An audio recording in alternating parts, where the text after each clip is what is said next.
Belize, a tropical paradise, but beneath the turquoise waters lie the ruins of broken promises. Some construction projects here cost millions and delivered almost nothing. I came to see what happens when grand visions clash with harsh realities. Across Belize, the remains of failed ambitions are everywhere, from sun-drenched cayes to dense jungles. What went wrong?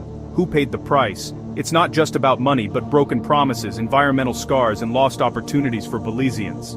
These empty buildings are monuments to misplaced hope, and I'm here to walk through their silent, crumbling halls. Our story begins on a world-famous island.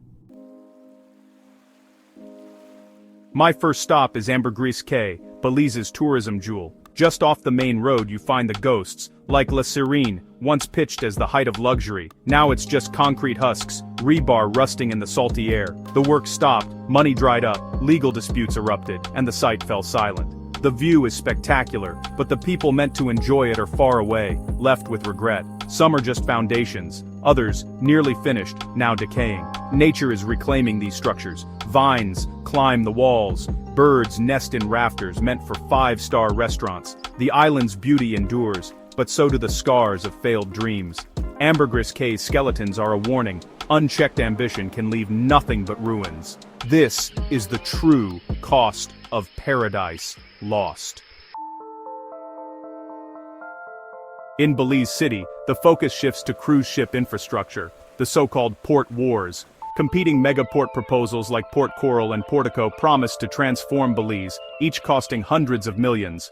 The vision, deep water channels, sprawling piers, and a flood of tourists. But political intrigue, environmental controversy, and market miscalculations derailed everything. Rival projects became locked in legal and public battles, each side accused of shady dealings and ignoring environmental risks. Dredging threatened the barrier reef, sparking fierce opposition from environmental groups. The result? Paralysis. No new port, no jobs, no transformation. I stand on land meant for a megaport, just scrub and see, no construction in sight. The grand promises exist only in renderings and pitch decks. Communities were divided, debates turned toxic, and cynicism grew. Belizeans grew weary, feeling these projects served only foreign investors and elites. One project limps forward, but most are stalled, casualties of infighting and controversy. The dream of a world-class cruise destination remains just that, a dream. Expensive ideas, little to show for it. The ships still anchor offshore. Tourists still tender in, and the phantom ports stand as reminders of ambition without consensus. Progress is stalled, and the cost is paid by all. In the end, the battle delivered nothing but division and wasted opportunity. The lesson, without unity and foresight, even the grandest plans can become pointless. The problem isn't just failed megaprojects, it's the chaos of rapid, unplanned growth. In places like San Pedro and Placentia, new hotels and condos rise, but roads and utilities lag far behind. Shiny buildings sit on crumbling roads with power outages and failing water systems. The focus is on profit, not planning, leaving basic infrastructure neglected. I drove the Placencia Peninsula luxury villas line a road that turns to mud and potholes. Tourists are frustrated, locals struggle daily. A taxi driver told me, "They build that, but don't fix this." Resentment grows as tourism profits aren't reinvested in the community. Inadequate sewage and water systems pollute the sea, threatening the reef that draws visitors. It's a self-defeating cycle, development that degrades the very environment it depends on. In Ambergris Caye, sprawling growth means unpaved roads turn to rivers in the rain, and outages are common. $500,000 condos can't guarantee a flushable toilet or a drive to the store. The government and utilities are always playing catch-up, retrofitting infrastructure at great cost. These projects aren't abandoned, but their isolation creates cascading problems. The result, a two-tiered system, polished for visitors, crumbling for residents. The absence of a plan means each success adds to collective strain. Shiny buildings are pointless if the basics don't work. It's a fundamental misunderstanding of what makes a place livable. Belize's story is a warning. Growth without planning leads nowhere. The road to nowhere is paved with good intentions and bad execution. Beyond the tourist zones, I found a quieter tragedy. The phantom subdivisions. Developers carve up remote land into hundreds of lots, promising affordable ownership and future communities. Buyers, often locals or retirees, are sold a dream, own a piece of Belize for a small down payment. But most lots have no electricity, water, or sewage, just empty promises. Buyers pay for land they can't use, trapped by payments on worthless plots. I met a woman who bought a lot a decade ago. We couldn't even find it. Roads, on the map, were just overgrown tracks. Even if you pay off your lot, banks won't lend for construction in these unserviced areas. The land is a dead asset, impossible to sell. Developers move on, leaving buyers stranded. The environmental cost is high. Forests cleared, soil eroded, habitats destroyed for communities that never appear. I drove through one-dirt roads, a few abandoned houses, and endless empty lots.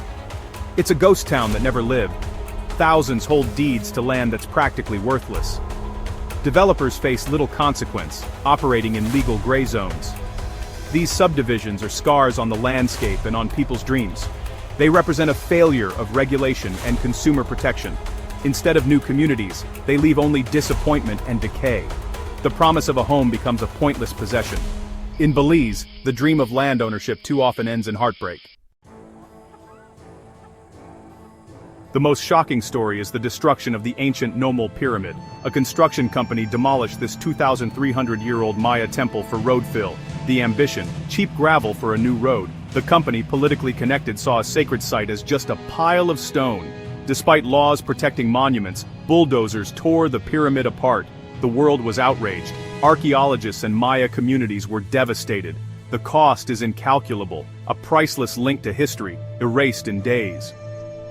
All the knowledge and heritage within its stones was lost forever. I visited the site, a hollowed-out crater where a pyramid once stood. Locals remember playing there as children. Now, it's a scar. The company was fined, but the penalty was trivial. The message: the past can be bulldozed for profit. The road was built, but at the cost of irreplaceable history. Across Belize, other Maya sites face similar threats from unchecked development. Nomul's destruction is a brutal lesson. Building without respect can become pure destruction. The road leads somewhere, but its creation led to a cultural dead end. This is the ultimate pointless project, a road that cost a civilization's memory. Belize's heritage is fragile, and the price of carelessness is permanent loss. Walking through these ruins, one question lingers. What's the point? These projects failed not just in engineering or finance, but in vision and morality. They're monuments to what happens when profit eclipses planning and respect. Belize's story is a global cautionary tale, about glossy promises, unchecked development, and the scars left behind. The turquoise water remains, but so do the concrete skeletons and broken dreams. The hope: learn from these mistakes, demand transparency, and build sustainably for all. The future depends on it. Have you seen failed developments like these? Share your stories below, and don't forget to like and subscribe.